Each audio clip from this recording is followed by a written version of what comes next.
5 tahun hidup sebatang kara di hutan, nenek miskin tak sengaja menolong ikan mas ajaib yang terluka. Balasan ikan itu sungguh luar biasa. Halo Sobat Inspirasi, ketemu lagi di channel Jejak Kehidupan ya.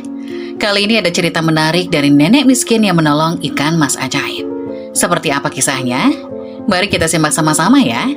Oh ya, bagi yang belum subscribe channel ini, jangan lupa klik tombol subscribe terlebih dahulu. Dan jangan lupa absen kalian semua dari daerah mana aja ya.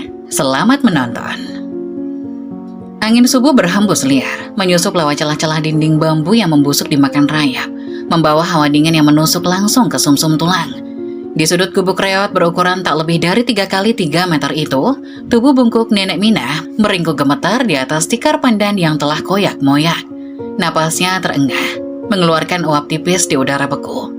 Keringat dingin sebesar biji jagung merembes dari dahinya yang dipenuhi parit-parit keriput penderitaan. Bukti nyata kerasnya hidup yang mengunyahnya hidup-hidup. Lambungnya merintih perih, melilit meringah seolah cacing-cacing di dalamnya sedang saling memangsa setelah 3 hari tak bertemu butiran nasi. Perempuan tua itu memaksakan diri bangkit. Tulang-tulang rentannya berderit nyeri bagai engsel pintu berkarat yang dipaksa terbuka. Ia memegangi perutnya yang kempis menempel ke tulang punggung. Sabar, sabar ya perut. Jangan merajuk pagi-pagi begini. Gusti Allah tidak pernah tidur. Nanti siang kita cari pucuk daun ubi. Gumam nenek Minah dengan suara serak yang bergetar hebat. Mencoba menghibur organ pencernaannya sendiri sambil tersenyum getir. Tangannya yang sekasar parutan kayu dan dipenuhi noda getah menghapus bulir keringat di pelipis. Mata tuanya yang cekung menatap nanar sepotong singkong rebus sisa kemarin lusa yang kini mengeras sekeras batu kali di atas piring kaleng penyok. Ia memungut singkong itu, menggigitnya dengan sisa gigi yang tak seberapa. Rasa asam basi langsung menyengat lidahnya, namun ia memaksakan menelannya, membiarkan dadanya sesak menahan tekstur kasar yang menggores kerongkongannya. Alhamdulillah, masih ada rezeki yang bisa dikunyah. Kalau raga ini lemas, siapa yang mau menyapu rumah peristirahatan Kang Darmo dan anakku Bagus? Bisiknya pelan, seolah berdialog dengan bayangan masa lalunya di sudut ruangan yang gelap gulita. Sambil tertatih, nenek Minah meraih sapu lidi yang nyaris botak di dekat pintu kayu yang lapuk. Setiap kali kakinya yang pecah-pecah dan berdarah tipis melangkah membelah kabut pagi di luar gubuk, ingatan pahit 5 tahun silam kembali merobek sanubarinya. Ingatan tentang hari di mana langit seolah runtuh menimpanya. Dalam kepalanya, suara bariton yang serak dan memekakan telinga milik Juragan Somad kembali bergema, menghancurkan keheningan pagi. Syarat perempuan tua bau tanah ini keluar. Jangan biarkan tangannya yang penuh kuman itu menyentuh ubin rumahku lagi. Bentak Juragan Somad dalam ingatannya. Pria tambun dengan parfum mawar menyengat yang baunya masih membuat nenek Minah mual jika mengingatnya. Nenek Minah memejamkan mata, teringat bagaimana lututnya bergesekan dengan batu kerikil jalanan, memohon belas kasihan Juragan. Juragan, hamba memohon dengan sangat, beri hamba waktu 1 minggu lagi. Bagus anak hamba sedang meregang nyawa karena wabah. Kang Darmo juga baru saja dikubur. Hamba butuh atap untuk merawat Bagus, Juragan. Ratap nenek Minah di masa lalu, merengkuh sepatu pantofel mengkilap milik lintah darat itu dengan air mata yang membanjiri wajahnya. Namun, alih-alih empati, sebuah tendangan kasar mendarat di bahunya. Tua bangka, air bata buayamu itu tidak bisa ditukar jadi emas. Hutang pengobatan suamimu sudah menggunung, dan nyawa anakmu yang penyakitan itu bukan urusanku. Lu sama cacing di kuburan laki lu nggak ada bedanya, sama-sama parasit. Berkemas sekarang juga atau aku bakar rumah ini beserta anakmu di dalamnya. Makian Juragan Somad kala itu adalah belati tak kasat mata yang hingga detik ini masih menancap dalam di dada nenek Minah. Sehari setelah pengusiran brutal itu, Bagus, satu-satunya permata hatinya, menghembuskan napas terakhir di pangkuannya di bawah guyuran hujan lebat di pinggiran hutan. Nenek Minah membuka mata, menelan ludah yang terasa sepahit empedu, mengembalikan kesadarannya ke masa kini. Ia tidak menangis, air matanya sudah mengering sejak lama, digantikan oleh ketabahan tingkat dewa yang membuatnya terus melangkah. Ia menyapu dedaunan kering yang berguguran di halaman gubuknya dengan ritme pelan namun pasti. Aroma tanah basah dan embun pagi sedikit menenangkan detak jantungnya yang berdebar tak beraturan karena kelelahan. Langkah kakinya yang bergetar kemudian membawanya ke bagian belakang gubuk. ke arah dua gundukan tanah berdampingan yang ditumbuhi rumput liar. Dua buah nisan kayu jati yang sudah kusam dan berlumut berdiri di sana. Tangan kasarnya mengelus nisan yang bertuliskan nama suaminya dengan kelembutan yang luar biasa, seolah ia sedang menyentuh kain sutra paling mahal di dunia. Assalamualaikum Kang Darmo. Assalamualaikum anakku bagus sayang. Maafkan emak baru keluar. Udara pagi ini dingin sekali. Tulang emak rasanya seperti mau rontok. Sapanya hangat. Suaranya mengalun lembut, memecah kesunyian hutan yang mencekam. Nenek Minah duduk bersimpuh di atas tanah basah. Tak peduli ujung kain batiknya yang lusuh, semakin kotor oleh lumpur. Ia mencabuti rumput liar satu persatu dengan jari-jarinya yang kapalan. Kang, kau tahu, singkong yang kita tanam di ujung tebing sudah mulai berdaun. Sayang sekali, umbinya masih kecil, jadi emak belum bisa buatkan kolak singkong kesukaanmu. Nenek Minah tertawa kecil, tawa rapuh yang menyayat hati, membayangkan suaminya duduk di depannya menuntut kopi hitam. Emak ingat betul, dulu Akang selalu mengeluh kalau kolak buatan emak kurang manis. Nanti kalau emak punya uang 10 perak saja dari jual kayu bakar, emak mau beli gula merah, emak mau makan kolak manis sambil melihat makam kalian. Napas tuanya tertahan sejenak, dadanya turun naik menahan gelombang rindu yang mencekik tenggorokan. Matanya yang teduh menatap nisan kecil milik anaknya. Bagus, anakku yang tampan. Di surga tidak ada orang yang menagih hutang kan, Nak? Di sana kamu tidak kedinginan, seperti emak di sini kan? Juragan Somad sudah tidak bisa membentak-bentak kita lagi. Emak di sini tenang, Nak. Sepi memang. Kadang suara burung hantu bikin emak kaget, tapi emak tidak takut. Emak hanya sangat merindukan pelukan kalian. Ucapnya bergetar, pertahanannya nyaris runtuh, namun ia buru-buru mengusap dadanya sendiri, menolak untuk mengutuk nasib. Kalian jangan khawatirkan emak kuat. Gusti Allah itu maha adil, Kang, Gus. Meski dunia ini kejam, meski orang-orang menginjak kita seperti kotoran di sol sepatu, hati kita tidak boleh ikut kotor. Biarlah raga emak kelaparan, asalkan cinta emak pada kalian tetap kenyang. Nenek Minah memeluk kedua nisan kayu itu erat-erat, seolah menyalurkan seluruh sisa energi kehidupannya. Di tengah hutan yang bisu, di bawah langit subuh yang perlahan memudar menjadi kelabu, perempuan tua itu membuktikan bahwa kemiskinan harta tidak akan pernah bisa memiskinkan kebesaran jiwanya. Matahari merangkak naik, memuntahkan terik yang memanggang kulit keriput Nenek Minah. Bayangannya di atas tanah kering tampak bergoyang-goyang, seirama dengan langkah kakinya yang terseret-seret bagai tanpa tulang. Udara panas hutan kemarau menyengat tenggorokan, membuat bibirnya yang pecah-pecah semakin perih hingga mengeluarkan garis darah tipis. Sambil menjinjing keranjang bambu kecil yang sudah robek di bagian dasarnya, ia menyusuri jalan setapak yang dipenuhi duri ilalang menuju Lubuk Batu, satu-satunya aliran sungai dangkal yang tersisa di kawasan itu. Rasa lapar yang sejak subuh menggerogoti dinding lambungnya kini berubah menjadi tikaman-tikaman tak kasat mata. Pandangannya mulai berkunang-kunang, memunculkan bintik-bintik hitam di sudut mata. Nenek Minah memukul pelan dadanya sendiri yang terasa sesak, berusaha memompa sisa oksigen ke paru-parunya. Ayo, kakek tuaku, jangan menyerah sekarang. Tinggal beberapa jengkal lagi, kita pasti bisa sampai ke sungai. Rintih Nenek Minah dengan napas tersengal, suaranya parau nyaris seperti bisikan angin. Gusti Pangeran, rasanya lambung hamba seperti dipelintir menggunakan capit besi yang dibakar. Tolong kuatkanlah sedikit lagi ragaku. Jika kau tumbang di sini, siapa yang akan menyapu daun di makam anak dan suamiku?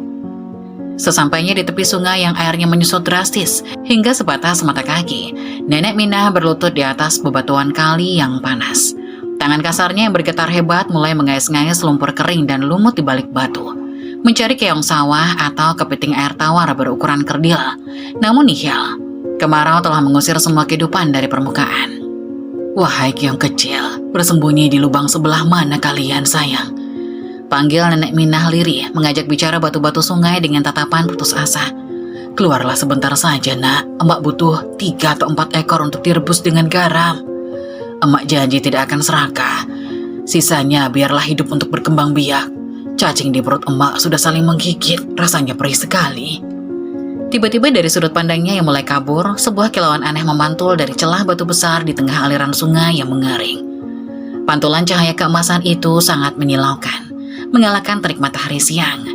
Nenek Minah membicingkan mata, menyeret lututnya di atas bebatuan tajam yang langsung menggores kulit rapuhnya tanpa ampun. Begitu mendekat, mata tuanya terbelalak lebar. Jantungnya berdegup kencang memukul tulang rusuk. Seekor ikan emas berukuran sebesar lengan orang dewasa tengah menggelepar lemah, terjepit di antara dua batu kali yang lancip. Sisik-sisiknya yang seindah kepingan emas murni tampak terkelupas parah di beberapa bagian. Sirip ekornya robek berantakan, mengalirkan darah merah pekat yang menodai air jernih di sekitarnya. Insangnya membuka tutup dengan sangat lambat, menandakan kematian sedang mengintainya. Astagfirullahalazim, ya Allah, makhluk indah dari surga mana yang jatuh kemari? Pekik Nenek Minah terkejut. Tangannya secara refleks menutup mulut. Kasihan sekali nasib Muna. Siapa yang tega melukaimu sampai hancur begini? Apakah kau dikejar burung elang yang kelaparan? Atau kau terseret arus hingga terjepit batu tajam ini? Melihat ikan sebesar itu, perut Nenek Minah merespon dengan kejam. Perutnya berbunyi nyaring, menggelegak membayangkan daging ikan yang tebal dan gurih. Air liur mendadak memenuhi rongga mulutnya yang kering. Kontras ekstrim terjadi di dalam batinnya. Akal sehatnya berteriak untuk segera mengangkat batu itu, memukul kepala ikan tersebut hingga mati, lalu membakarnya di atas perapian gubuk. Itu adalah pesta pora yang sudah bertahun-tahun tidak ia rasakan. Tangan keriput Nenek Minah gemetar perlahan terulur ke arah ikan itu. Namun tepat saja jari kasarnya menyentuh sisik emas yang basah oleh darah. Mata bulat kencana menatap langsung ke dalam mata sayu Nenek Minah. Tatapan ikan itu memancarkan kepedihan, kesepian, dan permohonan hidup yang seketika meruntuhkan pertahanan sang nenek. Ah, tidak. Astagfirullah, apa yang merasuki pikiran kotorku ini?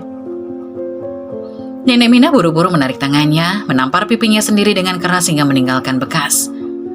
Mata kecilmu, tatapan itu sama persis dengan tatapan anakku Bagus saat ia meregang nyawa karena demam tinggi, meminta pertolongan di saat tubuhnya tak lagi berdaya. Ya Allah, maafkan niat buruk hamba.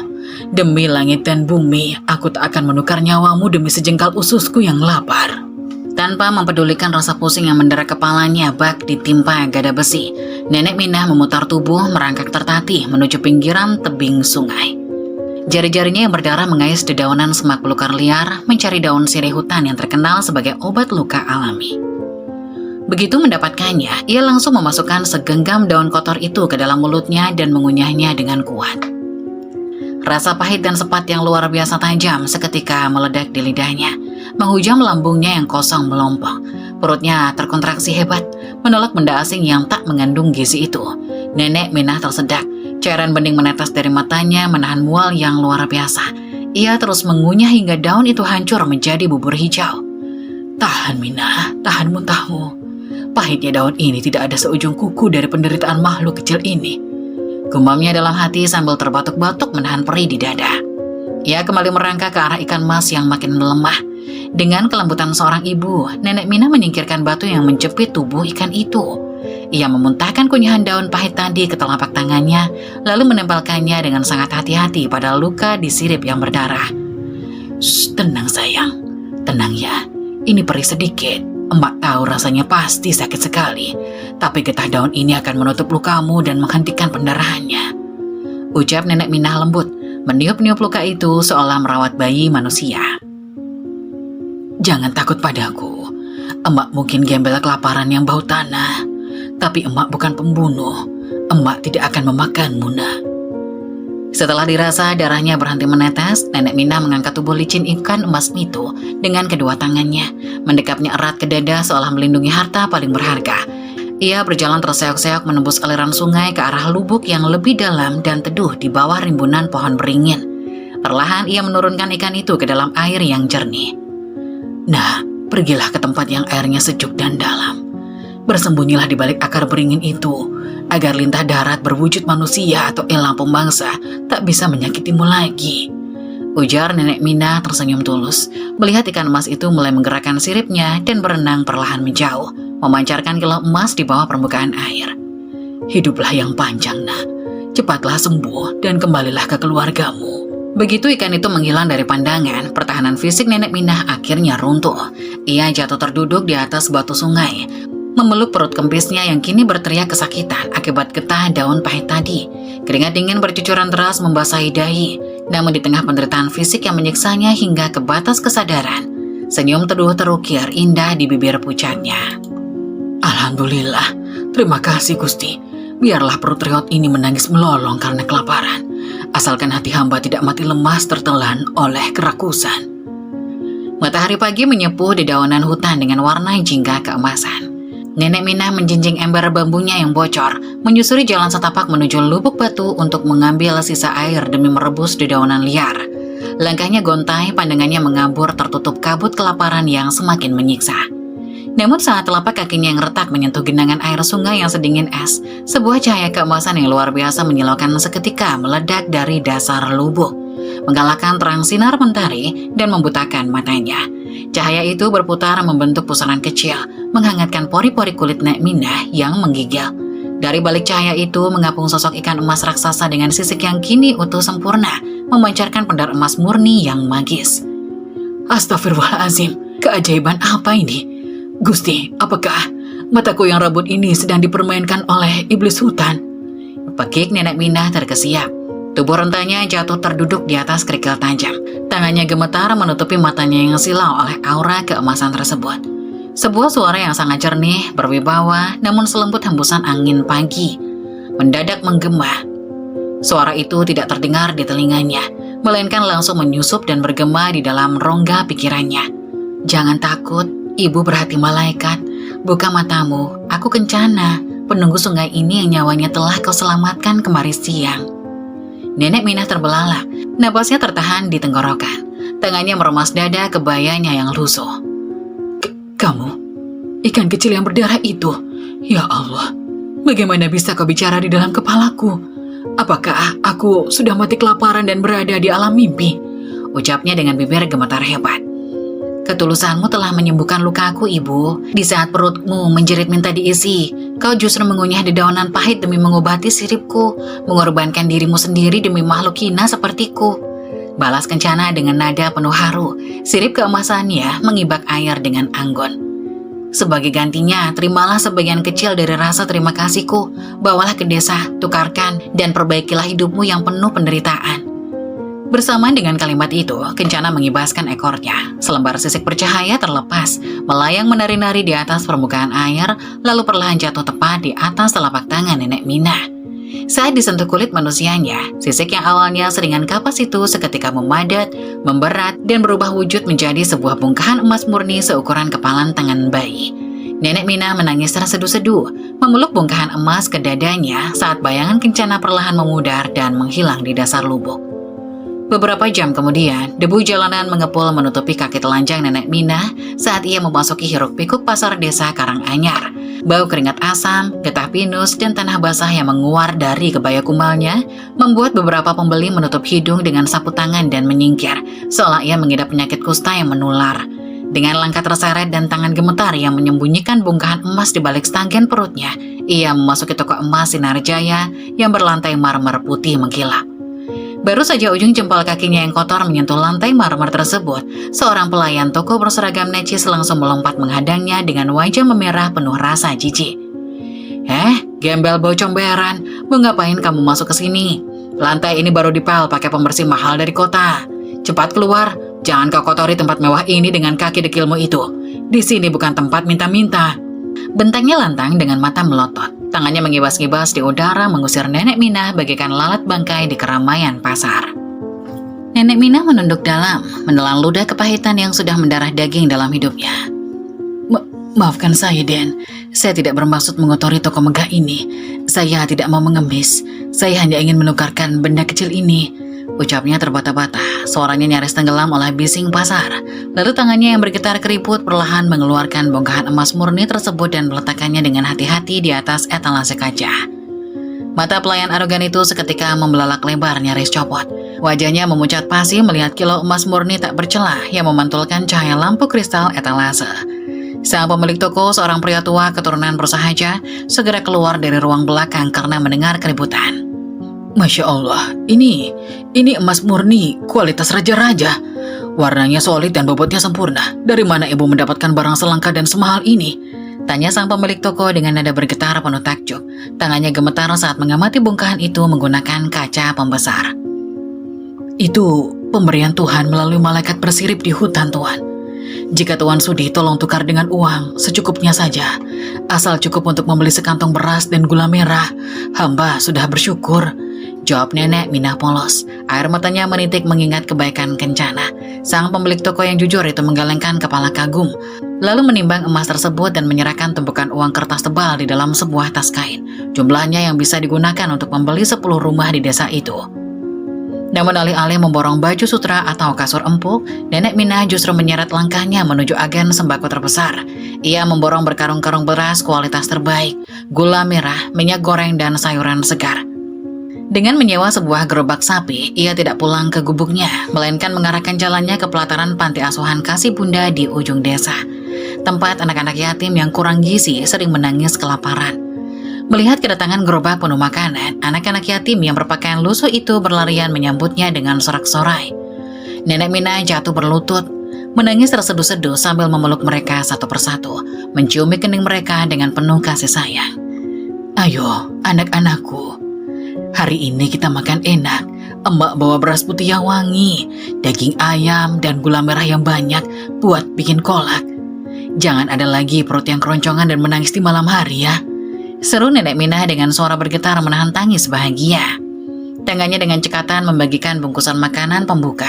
Senyum cerah akhirnya merekah di wajah rentanya yang bertahun-tahun mendung. Makanlah yang banyak, nak. Anggap saja ini pelukan rezeki dari kakak kalian. Bagus yang sedang tersenyum di surga melihat kalian kenyang. Namun, di tengah tawa bahagia anak-anak panti, kebaikan itu diam-diam diawasi oleh sepasang mata elang dari balik pohon asam raksasa di seberang jalan. Sardi, algojo kepercayaan Juragan Somad, menghisap rokok kelobotnya dalam-dalam. Matanya menyipit licik melihat kumpulan karung beras dan lembaran uang merah di tangan nenek miskin itu. Duit dari mana si tua bangka bawah tanah itu bisa foya-foya beli sembako berkarung-karung sampai nyewa gerobak? Bajunya saja kayak gombal penutup comberan.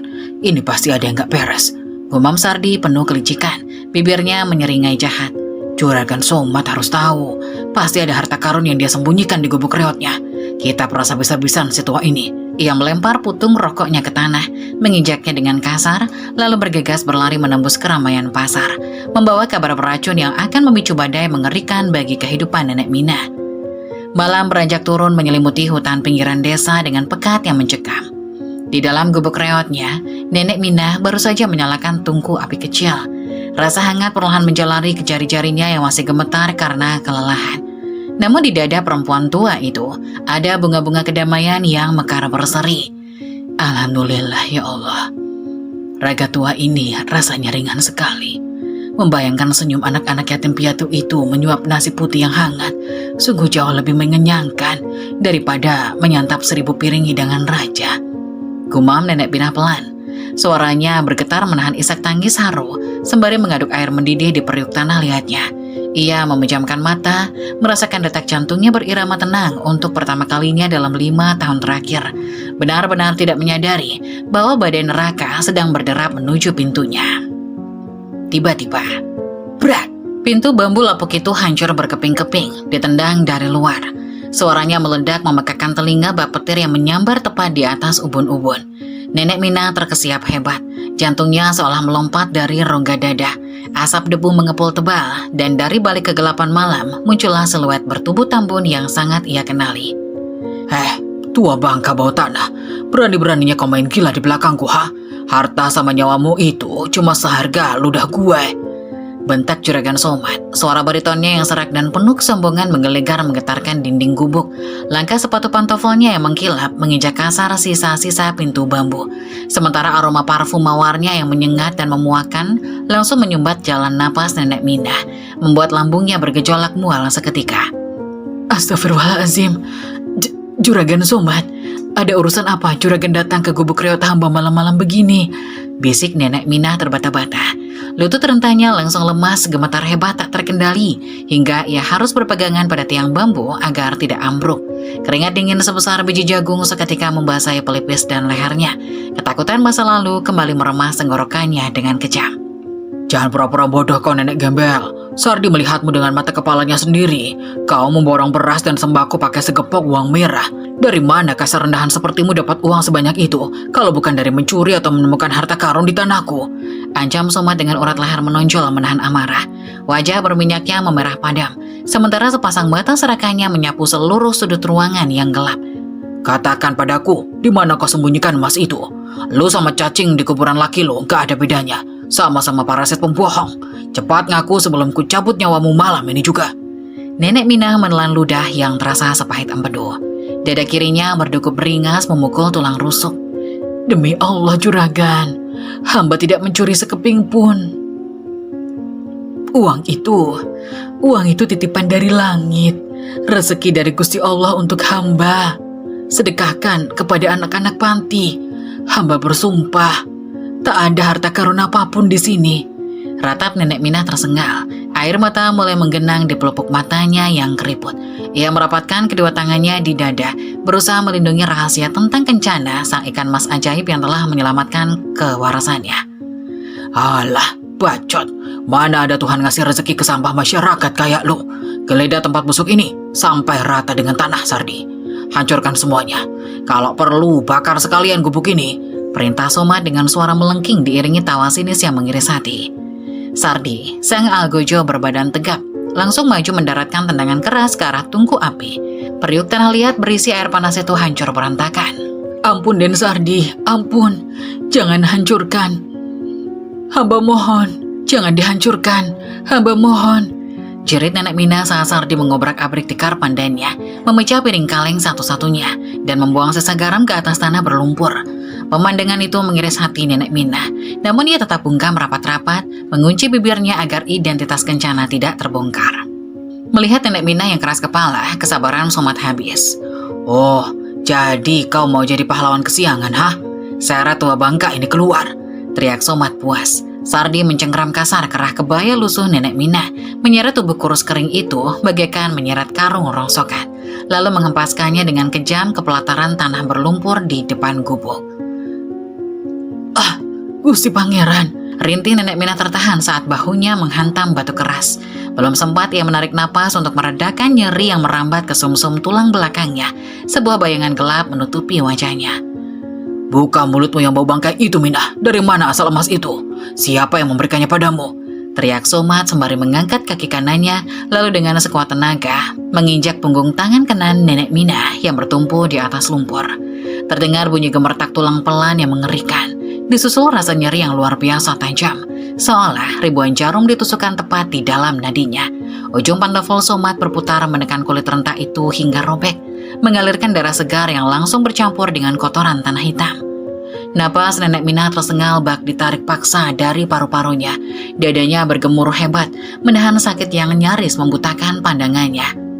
Namun kontras dengan penderitaan fisiknya yang hancur lebur, jiwa stoik perempuan tua itu justru bangkit. Ia tidak menjerit histeris. Ia mengangkat wajahnya yang berlumur debu dan darah, menatap tajam langsung ke sepasang mata beringas Somad, lalu memaksakan senyuman getir yang sangat meremehkan. Bunuh saja hamba, juragan. Cincang raga tua ini sampai hancur. Tapi hamba lebih baik mati membawa rahasia ini ke liang lahat daripada harus mengkhianati nyawa makhluk Tuhan yang menolong hamba. Desisnya berani, darah segar menetes menodai bibir pucatnya. Keparat kau nenek sihir. Kau pikir aku peduli dengan nyawa busukmu? Kau pikir aku tidak punya cara lain untuk menghancurkanmu? Dengus Somad meradang. Ludahnya menyembur kasar, menyadari intimidasi fisiknya gagal mematahkan mental sang nenek. Matanya yang liar tiba-tiba terpaku pada dua gundukan tanah di belakang gubuk. Seringai iblis perlahan terbentuk di bibir tebalnya. Kalau siksaan di tubuhmu tidak mempan, kita lihat seberapa kuat mentalmu melihat kuburan keluargamu kuacak-acak. Sardi, ambil cangkul. Pasti emas itu dikubur di liang lahat suami dan anak penyakitan setua bangka ini. Gali makam itu sekarang, hancurkan nisannya, dan buang tulang belulangnya ke sungai. Mendengar ancaman paling biadab itu, jantung Nenek Minah seolah berhenti berdetak seketika. Keringat dingin mendingin bagai es dan sisa tenaga terakhirnya mendadak meledak menembus rasa sakit. Tidak, jangan sentuh makam suamiku, jangan sentuh makam anakku Bagus. Kubohon juragan, siksa saja hamba. Injak kepala hamba sampai pecah. jerit Nenek Minah histeris. Air mata pertahanannya akhirnya jebol tak terbendung. Ia merangkak nekat dengan sisa tangannya yang berdarah, menyeret tubuhnya di atas lumpur, lalu memeluk erat kaki gemuk Juragan Somad. Tolong bunuh saja hamba, Juragan. Tapi hamba mohon demi Allah jangan hina tempat peristirahatan anakku. Tangisnya melolong membelah malam, merelakan harga dirinya diinjak-injak sampai ke titik nadir terendah demi melindungi keluarganya dan Kencana. Sardi mengayunkan cangkul berkaratnya tinggi-tinggi membelah udara malam, bersiap menghantamkan besi dingin itu ke atas nisan kayu kusam milik mendiang Bagus. Nenek Minah melolong menyayat hati. Cengkraman tangannya yang berdarah pada pergelangan kaki Juragan Somad semakin mengerat hingga buku-buku jarinya memutih basi. Namun dengan tatapan bengis dan tawa pongah yang menggema di keheningan hutan, pria tambun itu menendang rahang Nenek Minah kuat-kuat. Rasakan itu tua bangka, biar hancur sekalian tulang anakmu bersama rahasia busukmu itu. Makinya penuh kemenangan, membiarkan tubuh renta sang nenek terpelanting ke tanah berlumpur sambil memuntahkan cairan kental kemerahan dari mulutnya. Dada Nenek Minah naik turun dengan tempo yang sangat cepat. Napasnya berbunyi parau seperti peluit rusak. Ia tergeletak tak berdaya, matanya terbelalak menatap pasrah ujung cangkul yang meluncur deras menuju pusara permata hatinya. Namun sebelum mata besi cangkul itu sempat menyentuh tanah makam, sebuah dentuman petir tak kasat mata meledak tepat di atas ubun-ubun mereka. Bumi mendadak bergetar hebat, meretakan tanah berpijak hingga membuat cangkul di tanah Sardi terpental jauh ke udara. Angin malam yang semula sunyi tiba-tiba mengamuk beringas, berputar menjadi badai topan yang melolong dari arah perairan Lubuk Batu. Udara seketika dipenuhi bau ozon pekat dan uap air yang mencekik tenggorokan. Juragan Somad terhuyung ke belakang, wajah berminyaknya yang sedetik lalu sombong, kini pias sepucat mayat yang diangkat dari kubur. Badai apa ini, Sardi? Lindungi aku, bodoh! Teriaknya panik.